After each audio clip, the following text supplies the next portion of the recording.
Welcome back once again, all of my low carb friends, and for those of you who are here for the first time, welcome. Today I have another super quick and easy keto cookie recipe for you. Today I am going to show you how to make keto snickerdoodles in 5 minutes. And if you want a printable version of this recipe, you can check out my website at janet'sdeliciouslowcarbkitchen.com. You can find a printable version of this recipe and other goodies there for you. And if you're new to the channel and you want to see lots of easy, delicious, low-carb keto recipes, make sure you click that subscribe button and click the notification bell that's right next to the subscribe button. That way you can be notified every time I put out videos, at least every Wednesday and Saturday. And if you'd like to help support the channel, make sure you scroll down in the description of the video. You'll see some affiliate links. Anytime you purchase anything using those affiliate links, a small portion of your purchase will go to me and help support the channel. So while we do all that, let's get cooking.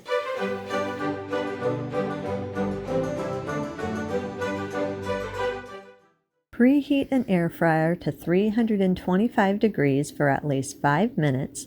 If you don't have an air fryer, then preheat your oven to 350 degrees and line a large baking sheet.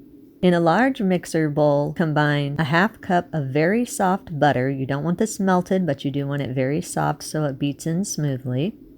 Add 25 grams or around 2 tablespoons of the granulated sweetener of your choice. I'm using granulated monk fruit sweetener. You can use whatever granulated sweetener you want. And 50 grams or around a 1/4 cup of the brown sugar sweetener of your choice. I'm using brown monk fruit sweetener. Again, you can use whatever brown sugar sweetener you want. You can also adjust the sweetener more or less depending on how sweet you think you're going to want your cookies. Beat the butter and the sweetener together on medium-high for about 3 minutes or until the mixture is smooth and creamy. If you don't have a standing mixer, you can use a hand mixer or you can use a wooden spoon. If you do use a wooden spoon, it's just going to take a little bit more elbow grease. You just want to make sure that the mixture is very smooth and has a creamy texture.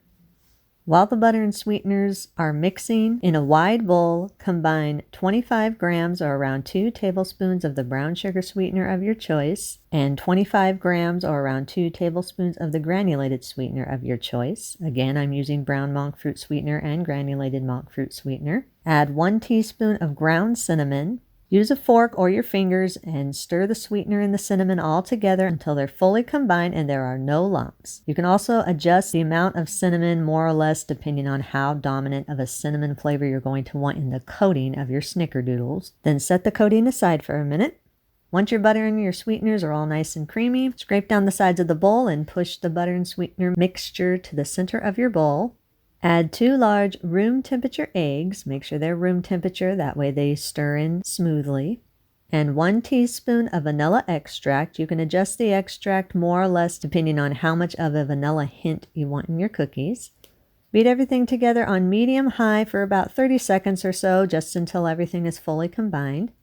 Scrape down the sides of your bowl again and push everything to the center of the bowl.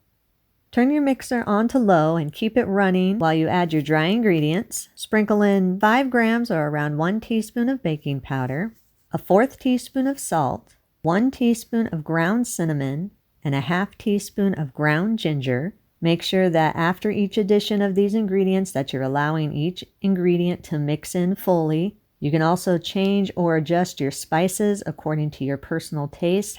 Continue to keep the mixer running on low. Gradually sprinkle in 56 grams or around a 1/2 cup of coconut flour. Make sure you just gradually do this. Add a little bit of the coconut flour, allow it to beat in. Then add a little bit more, allow it to beat in until all of your coconut flour is added and you have a nice smooth dough that's formed. If you need to, from time to time, you can stop the mixer and scrape down the sides of the bowl. You want to make sure that all the coconut flour gets fully incorporated. Once you have a smooth dough that's formed, scrape down the sides of the bowl and push the dough to the center of the bowl. Then we're going to test the dough by forming it into a ball and just kind of massaging the ball a little bit in your hands. Then take a portion of the dough in your hands and just roll it around into a ball and kind of play around with a little bit. We're just making sure that we have the right texture of dough. We want to make sure that the dough is smooth and soft.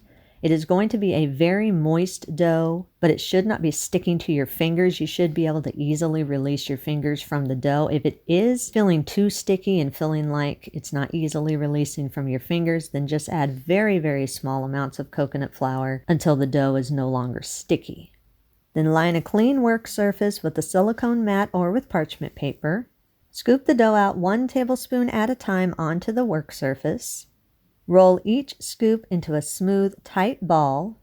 Use your hands and very slightly flatten the top of the dough ball so you have a flat top for your cookies. Now be careful not to flatten the dough balls too much. These do spread a little bit, and if you flatten them too much as the cookie bakes in your air fryer, the moisture is going to become absorbed and your cookie is going to become light in weight, and the air from the air fryer will start pushing the cookies around in your air fryer like little frisbees, and the cookies can end up stacking on top of each other and basically baking into a morphed pile of cookies. And once they morph together, if you try to take them apart, they're going to fall apart. If you're baking them, you don't have to worry about that. You just shape them as you would a regular coconut flour cookie. Make sure as you're rolling the scoops into balls and flattening the tops a little bit, make sure to keep your dough smooth at all times. If the edges start cracking a little bit when you push down on your dough, make sure to close them up so you have smooth edges.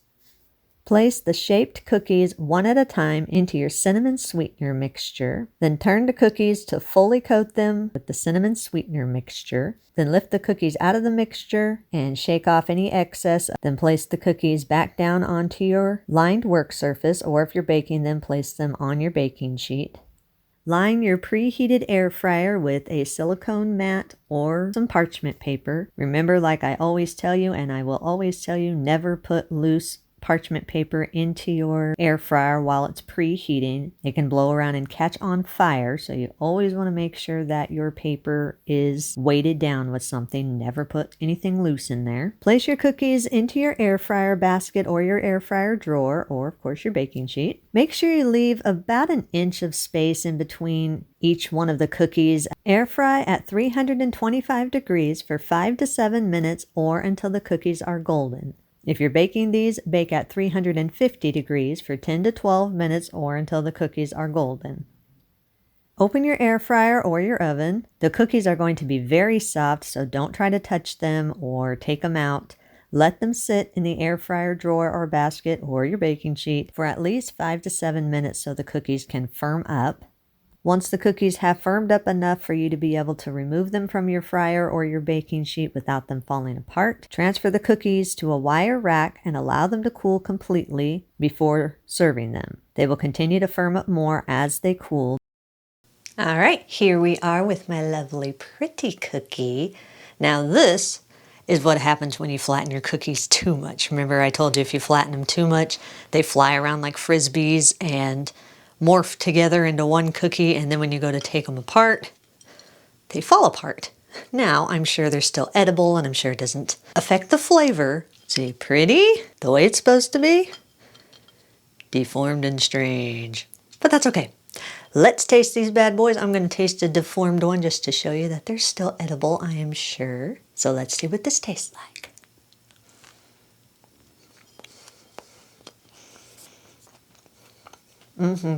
Yeah. Oh, they're good. I love Snickerdoodles.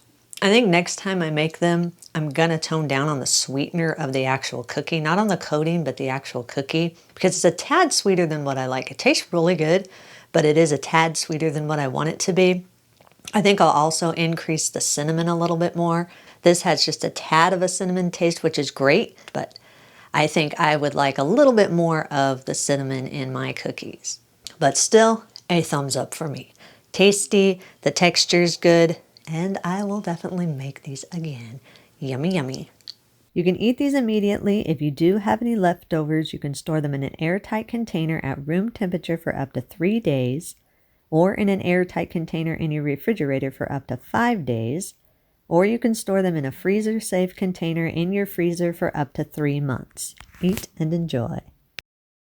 And that's our recipe of the day. I hope you enjoyed it. If you did and you want to see more videos like this, make sure you click that thumbs up like button, click that subscribe button, leave me a comment if you want to. Let me know if there's any recipes that you'd like to learn how to make, and I'll do what I can to get those out there for you. And as always, keep cooking.